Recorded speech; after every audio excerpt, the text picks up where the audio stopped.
Hi, it's great to be back with you for another virtual assembly.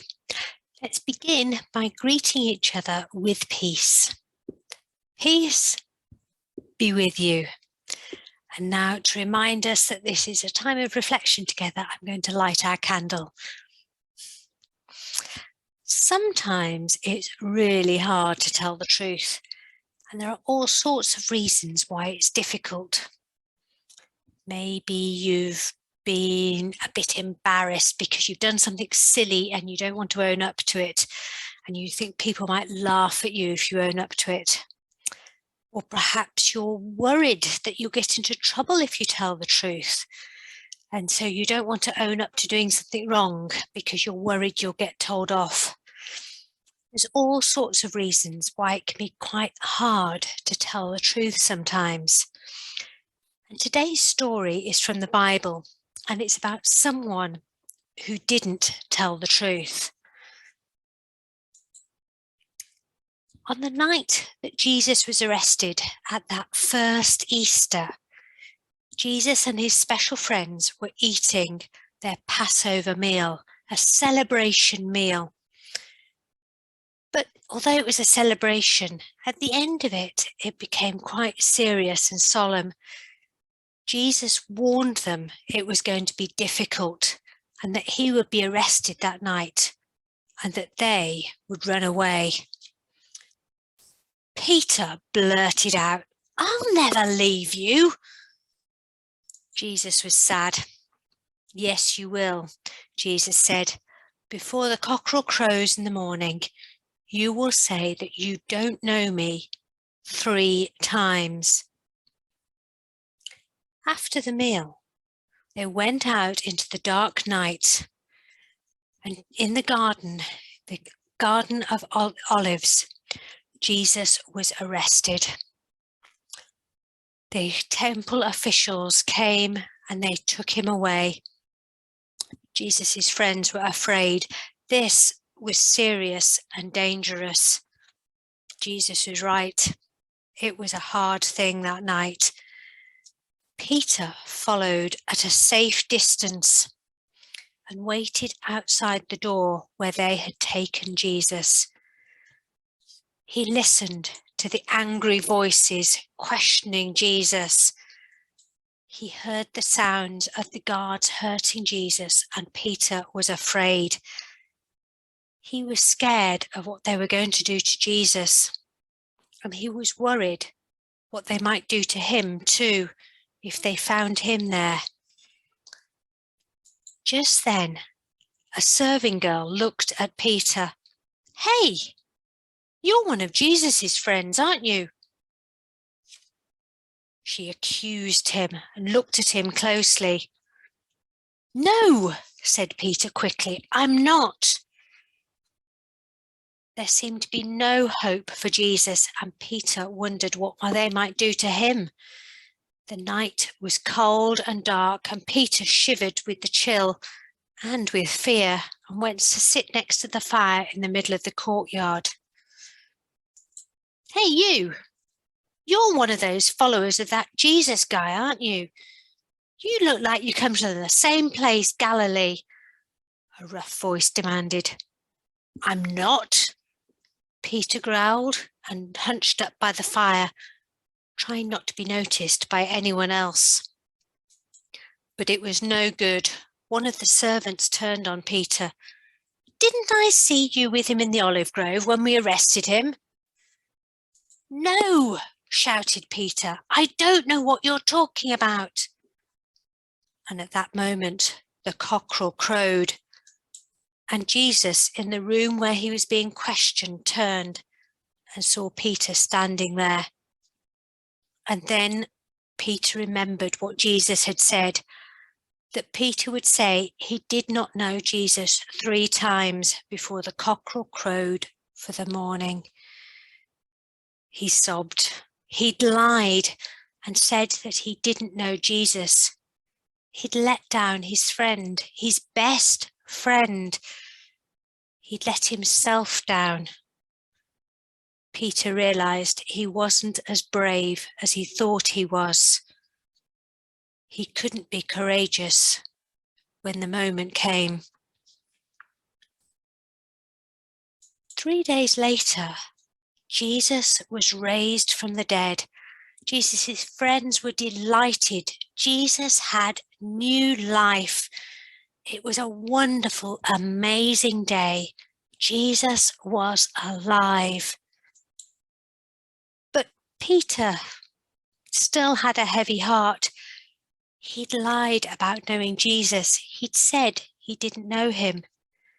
That lie was still weighing him down. So the friends decided to go home and go back to their old jobs, to go fishing. They fished all night and caught nothing. Turning back to the shore, they saw a figure. "Did you catch any fish?" "No," they grumbled. "Throw your nets on the right side of the boat." They looked in disbelief. Then one of the friends said, "Jesus!" And as quick as he could, Peter jumped into the water and headed towards the beach. Jesus was cooking breakfast for them over a fire.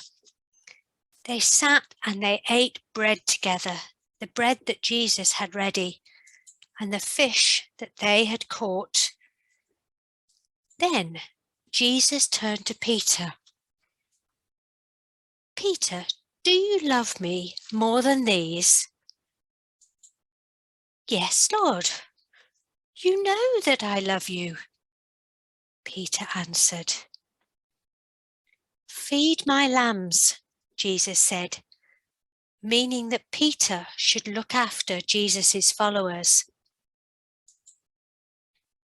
Then Jesus asked Peter a second time, "Do you truly love me?" "Yes, Lord, you know that I love you," Peter answered. "Take care of my sheep," Jesus said, telling Peter to care for his followers. Then, a third time, Jesus said to Peter, "Do you love me?" Peter was upset and hurt because Jesus had asked him this 3 times. Peter replied, "Lord, you know everything. You know that I love you." "Feed my sheep," said Jesus. Jesus had asked him to do something for him 3 times now. And then Peter suddenly understood. This was his chance to put the lies right.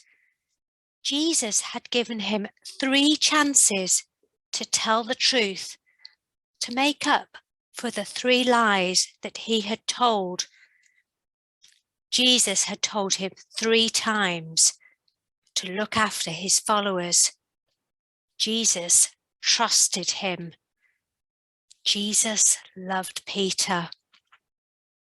And Peter went on to be a faithful follower of Jesus, telling people about God's love. Church tradition says that Peter went on to be a brave and courageous follower of Jesus, to tell the truth about Jesus, even when it was dangerous, and to tell people about God's love for everyone, even when it was scary. Peter went on to do this right up to his own death in Rome. I wonder how Peter felt when he lied.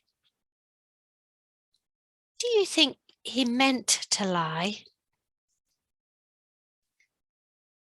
I wonder what difference it made that Jesus gave him a second chance.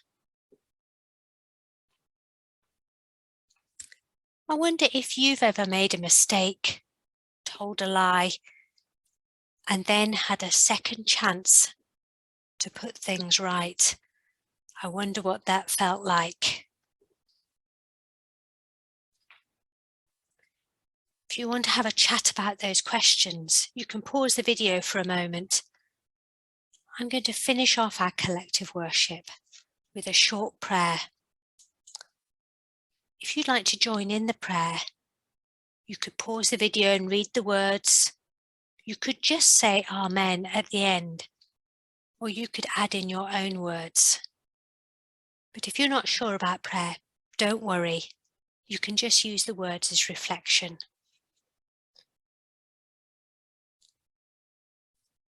Loving God, give us courage to be truthful. Give us courage to be honest. Give us courage to say sorry. Give us courage to try again. Amen. Thank you for listening. Peace be with you. Goodbye.